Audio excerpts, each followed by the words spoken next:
हमारा धर्म हो सेवा, हमारा कर्म हो सेवा, हमारा बहुत सुंदर, अति सुंदर सेवा। वाह वाह, ताली बजा के। कर्म हो सेवा, सदा सतसंगियों में मिल हमें सेवक बना जाना। सदा सत्संगियों में मिल हमें सेवक बना जाना। हमारे ध्यान में आकर प्रभु जी आँखों में बस जाना। हमारे ध्यान में आकर प्रभु जी आँखों में बस जाना। मैं कहूँगा हमारे जगदीश जी जरा श्रोताओं का दर्शन कर लो। सुधा सिंह, देखो एक बार तुम्हारी मेहनत सार्थक हो रही है। सब सत्संग सुन करके आनंदित हो रहे हैं।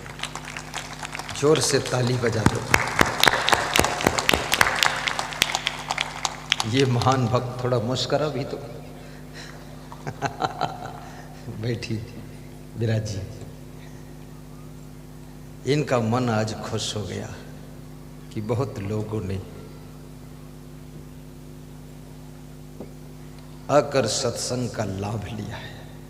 इसी से इनके मन को प्रसन्नता हुई है। आयोजक का मन तब गदगद हो जाता है जब बहुत से लोग सत्संग में डुबकी लगाते हैं। खड़दोषा पुरुषेड़े हतव्यम भूत मिच्छता अतनिद्रा तंद्रा भयम क्रोधम। जिनका भयभीत स्वभाव है, विदुर जी कहते हैं, वह लोग भी उन्नति नहीं कर पाते, जो डरपोक स्वभाव के होते हैं। इसलिए मनुष्य को निडर भी होना चाहिए, डरना नहीं चाहिए। किसी से बात करने में भी डरो मत। थोड़ा संकोच रखो, लेकिन ज़्यादा संकोच मत करो। बात करने का तरीका सीखो। बात शुरू कहाँ से करनी है? बात ऐसे शुरू करो कि क्षमा कीजिएगा, मैं आपसे एक निवेदन करना चाहता हूँ। देखिए स्टार्टिंग कहाँ से कि क्षमा कीजिएगा, मैं आपसे एक निवेदन करना चाहता हूँ। तो वो भी सोचेगा कोई बहुत बड़ा व्यक्तित्व आया है जो पहले ही क्षमा कीजिएगा कर रहा है कि मैं आपसे एक निवेदन करना चाहता हूँ। बस वहीं से बात स्टार्ट हो जाएगी। और जिससे बात करो पहले उसकी थोड़ी प्रशंसा भी करो। उसमें देख लो क्या प्रशंसा के योग्य है। अगर उसके बाल सुंदर हैं तो यही कह दो कि आपके बाल बहुत सुंदर हैं, बस खुश हो जाएगा। और जहाँ खुश हुआ वहीं अंदर वो हो जाए खुश, तुम अंदर जाओ घुस। सब काम हो जाएगा। कभी बोल दो तुम्हारी राइटिंग बहुत सुंदर है, लेकिन जो हो वही बोलो। तो है नहीं, गलत बोलोगे तो फिर उल्टा असर आ जाएगा। राइटिंग। कभी बोलिए आपके कार्य करने की शैली बहुत अच्छी है। थोड़ी सी प्रशंसा। हर व्यक्ति की आत्मा ये चाहती है कि मेरी सराहना की जाए। सराहना करने की लालसा सबके अंदर छुपी रहती है। डेल कार्नेगी ने बिहेवियर पुस्तक में लिखा है कि सराहना प्राप्त करने की लालसा गुप्त रूप से छिपी रहती है। एक लेडीज भोजन बनाती है, उसके अंदर इस बात की भूख रहती है कि हमारे भोजन की सराहना किया जाए, कोई इसको सराहे कि भोजन थोड़ा अच्छा बना है। प्रशंसा मनुष्य को प्रफुल्ल कर देती है। इसलिए अच्छा करने वालों की प्रशंसा अवश्य करना चाहिए और गलत करने वालों की प्रशंसा नहीं करना चाहिए। क्योंकि अच्छा करने वालों की जब प्रशंसा तुम करते हो तो अच्छा करने वालों की संख्या बढ़ने लग जाती है। जब बुरा करने वालों की प्रशंसा तुम करते हो तो गलत करने वालों की संख्या बढ़ने लग जाती है। सम्मान उनको दीजिए जो सम्मान पाने योग्य है, और जो सम्मान के योग्य नहीं है उनको सम्मान मत दीजिए। क्योंकि गलत लोगों को जब सम्मान मिलता है तो ये समाज के अंदर गलतियां विकसित होने जाती हैं, पनपने लग जाती हैं, गलतियां बढ़ने लग जाती, गलतियों को बढ़ावा मिल जाता है। इसलिए अच्छा करने वालों का ही सम्मान होना चाहिए ताकि अच्छा करने की प्रेरणा सबको मिले। इस बात का भी ध्यान रखना चाहिए। गलत करने वालों का अपमान भले न करो लेकिन सम्मान भी मत करो, क्योंकि सम्मान तो अच्छाई का ही होता है। कृष्ण का सम्मान हुआ है लेकिन कंस का सम्मान नहीं हुआ। राम का सम्मान हुआ, रावण का सम्मान नहीं।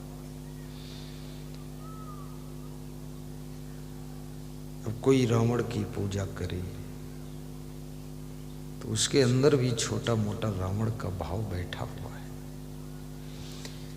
गुणों की पूजा होती है। गुणः पूजा स्थानम न च वयम न च लिंगम।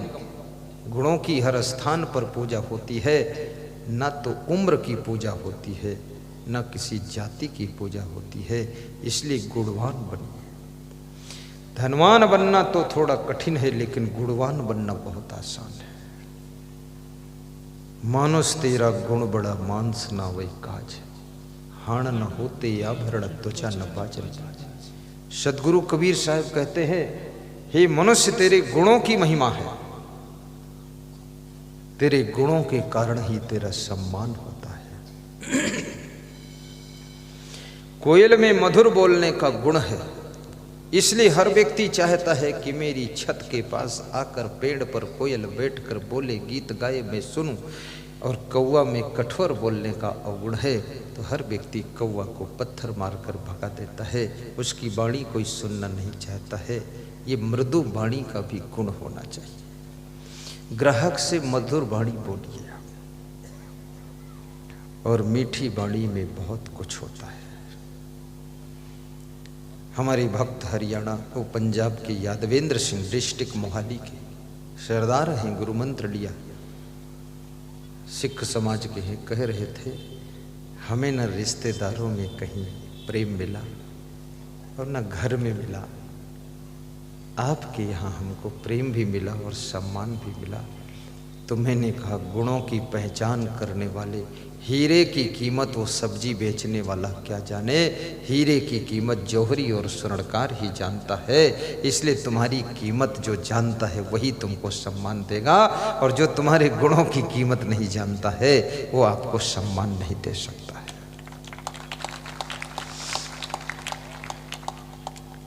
गुणवान पिता बनो, गुणवान माँ बनो, गुणवान बहन बनो, गुणवान पत्नी बनो, गुणवान पति बनो, गुणवान पुत्र बनो। एकोपि गुणवान पुत्रो निर्गुणश्च सतैवरः, एकश्चंद्रस्तमो हन्ति नच तारा सहस्रशः। एक गुणवान पुत्र काफी है, ना कि सैकड़ों हजारों अवगुणी पुत्र। पांडव 5 ही थे, कौरव 100 थे, लेकिन जीत पांडवों की हुई थी। गुणवान पुत्र बनो। और निवेदन करूंगा गुणवान संत भी बनो। किसी विभाग में तुमको सेवा करने का अवसर मिल जाए, पुलिस विभाग में भी पहुंचो तो आपका गुण नया चमत्कार करना चाहिए। कन्नौज जिले के एसपी रामानंद अपने पुलिस लाइन में प्रवचन कराने के लिए ले गए, तो मैंने पुलिस लाइन को देखा तो आश्रम जैसा उन्होंने सजाया था। तो मैंने पूछा मेरे आने के कारण सजाया है कि रोज ऐसा रहता है? बोले जिस पुलिस एसपी बनकर जिस जिले में जाता हूँ, पुलिस लाइन और थाने आदि सब बिल्कुल आश्रम कर देता हूँ। तो हमने कहा आप बहुत महान हैं। बोले स्वयं हर थाने में पहुंचता हूँ, 3-4 दिनों में पूरे जिले का दौरा करके सब बताता हूँ। फूल पौधे लगाइए, गमले लगाइए, केवल बैठे मत रहिए। सब कांस्टेबल होमगार्डों को जुटा देता हूँ, बिल्कुल सब आश्रम जैसा। गुरुदेव जहाँ रहो वहाँ स्वर्ग बना कर रहना चाहिए। पुलिस विभाग में मैं आपसे भी निवेदन करूँगा, जहाँ रहिए वहाँ साफ सफाई और सेटिंग रखिए। अलवा जलवा सामान मत डालिए, साफ सुथरे कपड़े भी पहनिए, गाड़ी को भी साफ सुथरा रखिए। कितने लोग, गाड़ी तो बहुत कीमती है पर गंदी इतनी रहती, जहाँ छू लो वहीं गंदगी लग जाती, अंदर भी गंदी। अंडे के खोखले अंदर पड़े हुए गाड़ी में। गाड़ी वाले से पूछो गाड़ी कितने की, बोलता है 60 लाख की। तो अंडा कितने का है, बोले ये तो खीसे काट देते। अंडा खा रहे हैं, उसमें मछली का कांटा पड़ा हुआ है। इसलिए सेकेंड हैंड गाड़ी किसी गंदे आदमी की मत खरीदना, न जाने उसमें क्या क्या लगा दिया है गंदगी। साफ सुथरी गाड़ी भी होनी चाहिए।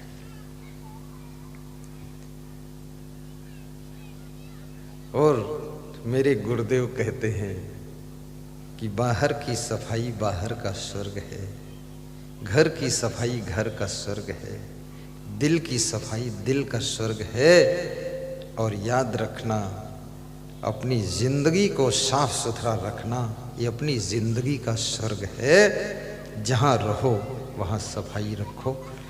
हमारी सरकार भी कहती है एक कदम स्वच्छता की ओर। आज की तारीख में लोग थूकने से पहले सोचते हैं कहाँ थूकूं।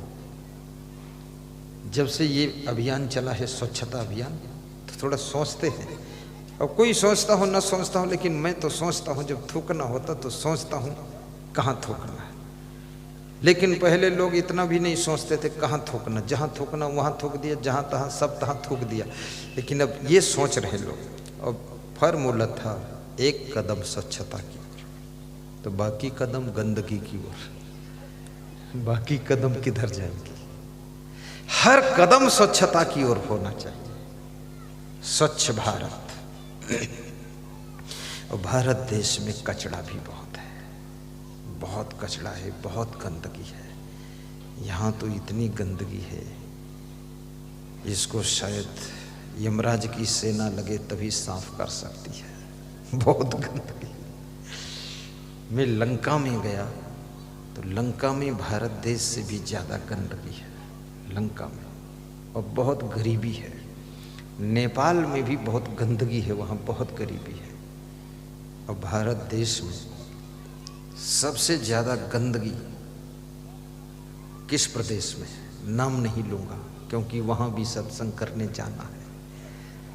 वो लोग YouTube में सुन रहे हैं, सोचेंगे मेरे प्रदेश की निंदा किया गुरु ने। लेकिन है भारत देश में गंदगी बहुत है, बहुत ज़्यादा है। ये गंदगी तभी मिटेगी जब सबके मन की गंदगी मिटे, सब जागरूक हो जाए। सरकार भी मार खा गई, कूड़ा गाड़ी भेजती है, कूड़ा गाड़ी गाना गाती है, कूड़ा दे जाओ रे, बीमारी ले जाओ रे, और लोग कूड़ा डालते हैं, फिर वही बात चालू रहती है। कोई इधर झिल्ली डाल रहा है, कोई पॉलीथीन फेंक रहा है, कोई पान पुड़िया खा के उसको फेंक रहा है खोखला, कोई थोड़ी सिगरेट पी के उसको डाल देता है। कोई विवेक नहीं लोगों के पास। अब सवाल ये भी है, ये गंदगी डाले तो कहाँ डाले? डालने की जगह भी निर्धारित नहीं है, बहुत मुश्किल का विषय है। लेकिन इतना तो कर ही सकते हो कि अपना अपना घर, अपना अपना सामान, अपना अपना द्वार, अपने अपने कपड़े तो साफ ही करो, अपनी अपनी गाड़ी को साफ करो, और खुद सावधान रहो, गंदगी मत फैलाओ।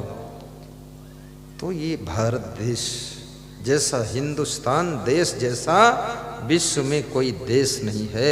हिंदुस्तान के नर नारियों जैसे कहीं नर नारी नहीं है। हिंदुस्तान प्रेम का स्थान है, सेवा का स्थान है। और जो चीज़ यहाँ मिलती है, मैं 8 देशों में गया हूँ, मुझे कहीं नहीं मिली है जो अपने भारत देश में मिलती है।